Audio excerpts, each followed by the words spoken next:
டெல்லி நாடாளுமன்றத்தில் குளிர்கால கூட்டத்தொடரில் ஏற்பட்ட சர்ச்சையில் ஏற்கனவே 14 எம்பிக்கள் சஸ்பெண்ட் செய்யப்பட்ட நிலையில் இன்று நடைபெற்ற கூட்டத்தொடரில் மேலும் 31 எம்பிக்களை சஸ்பெண்ட் செய்து சபாநாயகர் ஓம் பிர்லா உத்தரவிட்டுள்ளார். இந்த நிலையில் திமுக எம்பி கனிமொழி தனது பதவியை ராஜினாமா செய்யப் போவதாக ஒரு சர்ச்சை ஒன்று கிளம்பியுள்ளது. எதற்காக 31 எம்பிக்கள் சஸ்பெண்ட் செய்யப்பட்டார்கள்? திமுக எம்பி கனிமொழி எதற்காக தனது பதவியை ராஜினாமா செய்கிறார் என்பதை தொடர்ந்து இந்த வீடியோ பதிவில் பார்க்கலாம் வாங்க. கடந்த வாரம் டிசம்பர் 13ஆம் தேதி நடைபெற்ற நாடாளுமன்ற குளிர்கால கூட்டத்தொடரில் அடையாளம் தெரியாத 2 நபர்கள் வண்ண வெடிகுண்டுகளை வீசி சர்ச்சையை ஏற்படுத்தியதால் நாடாளுமன்றம் மிகப்பெரிய பரபரப்புக்கு உண்டானது.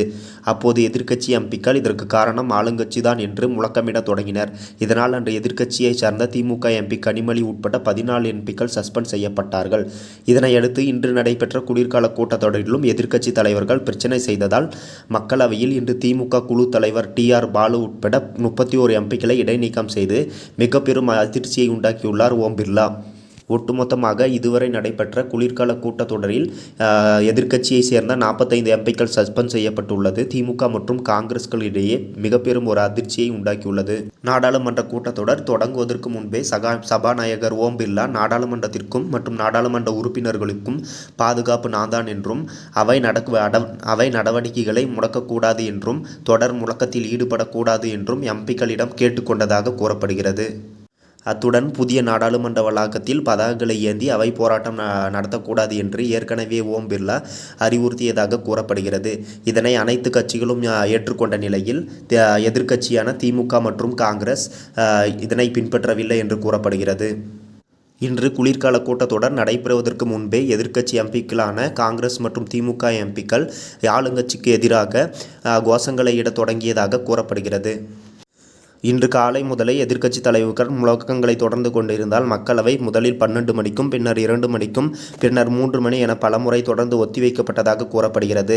இதனை அடுத்தும் எதிர்க்கட்சியைச் சேர்ந்தவர்கள் முழக்கங்களை எழுப்பிக் கொண்டே இருந்ததால் அவை சபாநாயகர் ஓம் பிர்லா மிக பெரும் கோபத்திற்கு உண்டானார் என்று கூறப்படுகிறது. இதனால் திமுக மற்றும் காங்கிரஸை சேர்ந்த 31 மக்களவை உறுப்பினர்களை ஒரே சமயத்தில் இடைநீக்கம் செய்து உத்தரவிட்டதாக கூறப்படுகிறது. ஒரே சமயத்தில் இத்தனை உறுப்பினர்கள் மக்களவையில் இருந்து இடைநீக்கம் செய்யப்படுவது இந்த முறை மட்டுமே நடைபெற்று இருக்கிறது என்று நாடாளுமன்ற உறுப்பினர்கள் தெரிவிக்கின்றனர். இந்த நாடாளுமன்ற குளிர்கால கூட்டத்தொடரில் இன்று மட்டும் 33 பேர், அதற்கு முன்பு 13 பேர் என்று ஒட்டுமொத்தமாக 44 உறுப்பினர்களை இடைநீக்கம் செய்து பெரும் அதிர்ச்சியை உண்டாக்கியுள்ளது நாடாளுமன்றம்.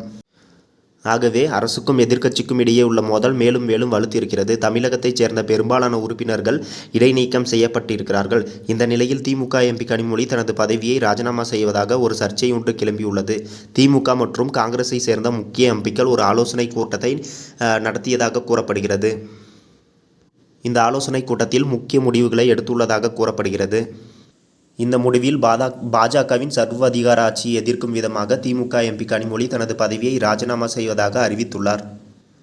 இன்னும் நாடாளுமன்ற தேர்தலுக்கு 2-3 மாதங்களே உள்ள நிலையில் கனிமொழி தனது பதவியை ராஜினாமா செய்தால் அடுத்து வரும் தேர்தலில் அவர் பெரும்பான்மையை நிரூபித்து மீண்டும் தன் பதவியை பெறுவார் என்று கூறப்படுகிறது.